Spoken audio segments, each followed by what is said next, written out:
Fala pessoal, Spider aqui mais uma vez.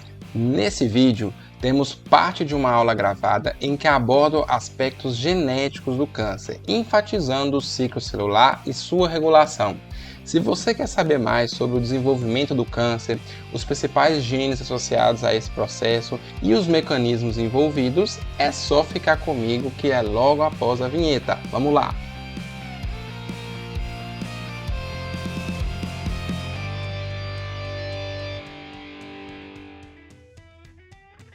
Eu falei que serão 3 etapas, então a gente tem aqui, falei dessas 2 etapas iniciais, seria essa parte aqui, seria a formação da iniciação de células, a promoção da célula neoplásica, e aí quando ela chega num ponto, ela já se tornou uma célula tumoral, ela vai entrar na fase de progressão.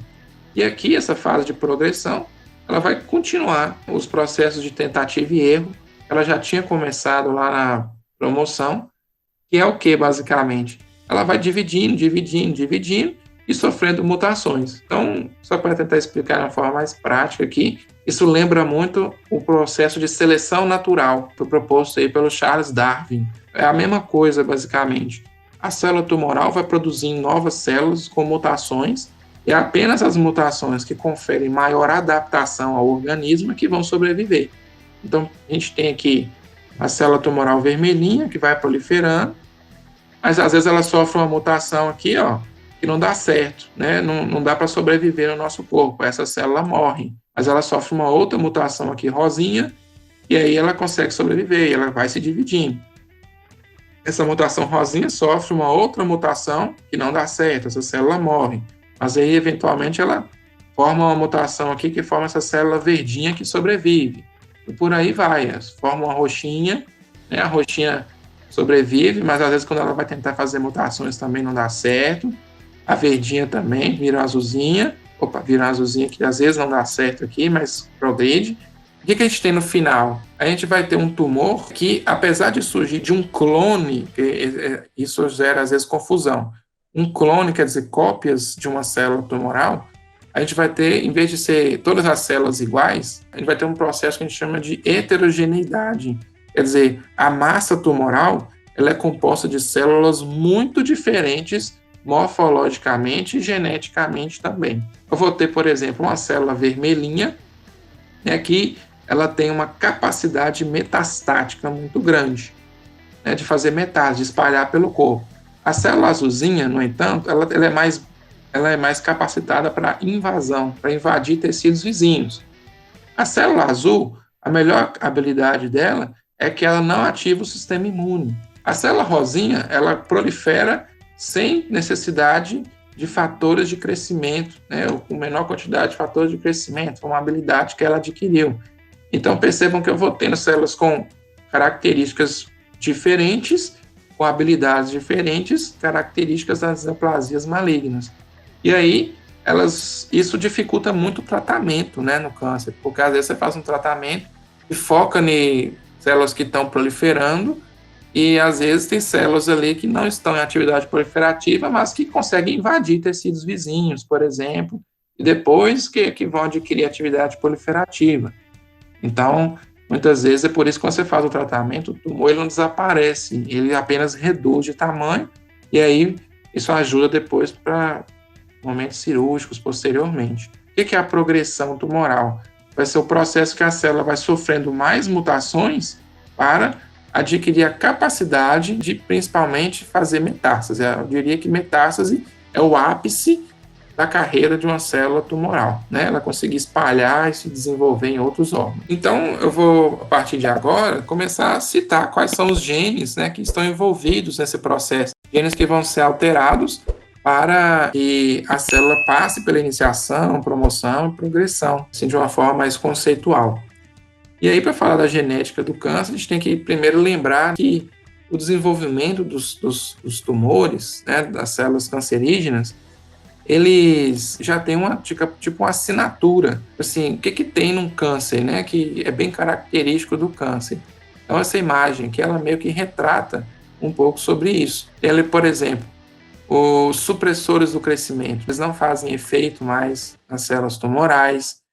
ela tem o que a gente chama de imortalidade replicativa, porque a célula vai estar sempre proliferando, nada impede essa proliferação dela.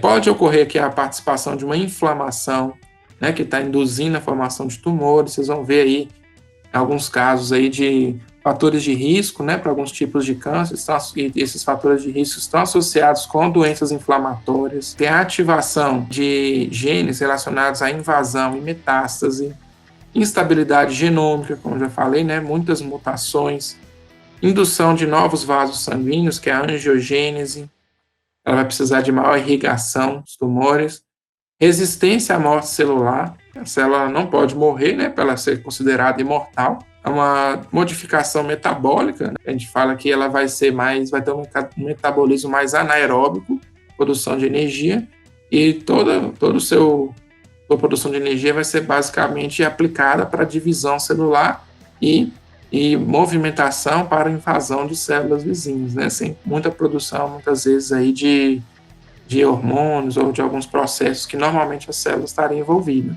Então, aqui, manutenção de uma sinalização proliferativa, a célula continuar proliferando de forma sustentada, né, ou autossustentada, e, obviamente, a célula tem que escapar do sistema imune. Então, essa resistência ao sistema imunológico vai garantir que essa célula consiga estar no nosso corpo aí, se desenvolvendo tranquilamente. Várias situações que eu vou mostrar aqui dos genes passam pela aquisição dessas características que eu falei. Então, aqui é um esqueminha que junta tudo isso, todas essas informações.